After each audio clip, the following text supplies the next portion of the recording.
Hi everyone! I'm here ulit sa maingay. Kasi naano ako sana sa Jolly kita. Kasi the sound. Ngayon, gano'n na ako sa labas ulit. I'm eating ice cream kasi hangover pa ako. Nahihila ako. Nilo kung suka ako. Kasi I enjoy. I don't about enjoyment, but I'm so proud of myself that I put myself back into go home without nothing happen. You know?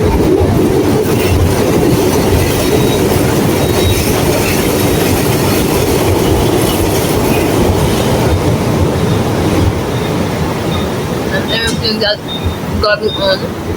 Now I'm here. I'm okay. I'm here and going to work. You know?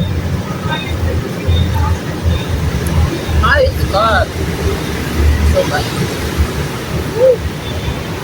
It's very good. It's so good.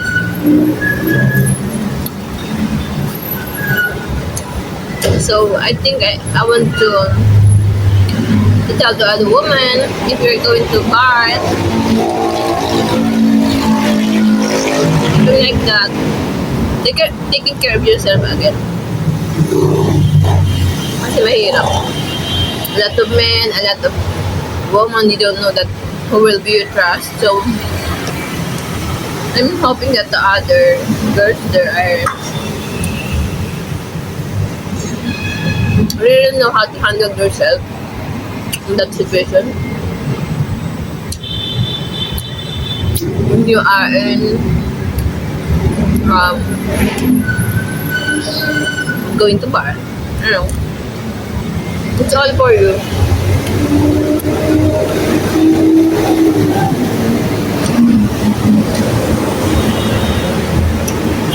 They are thankful that I'm good.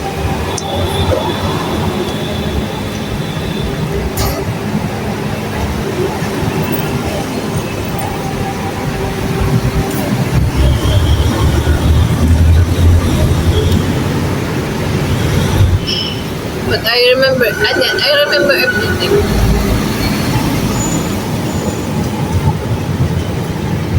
But I feel something like my mind is like rolling my feet.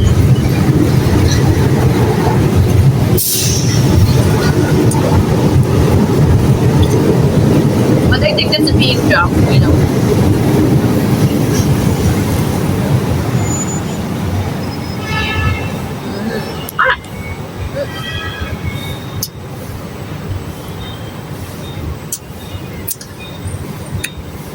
I'm very happy that I experienced that. Well, sa mga bad.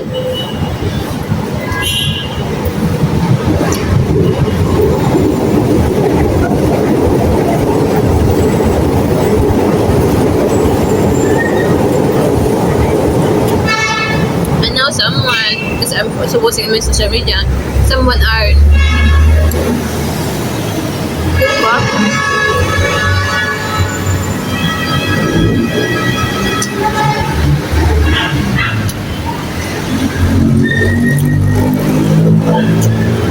I feel good.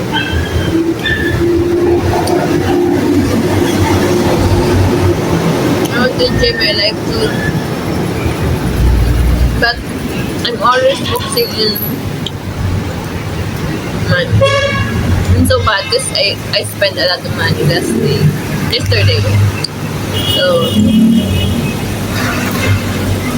what can I do? It's a part of me. I can't open the other. Take us.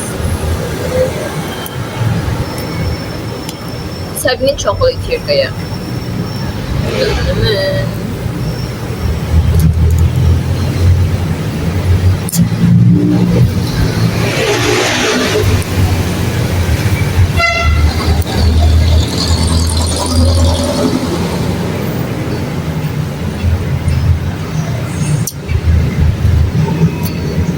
I remember that I bought my everything that I drink.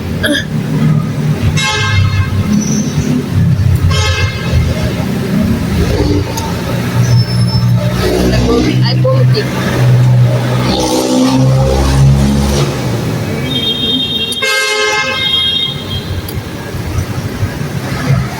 It's okay. It's part of the experience. Right, guys?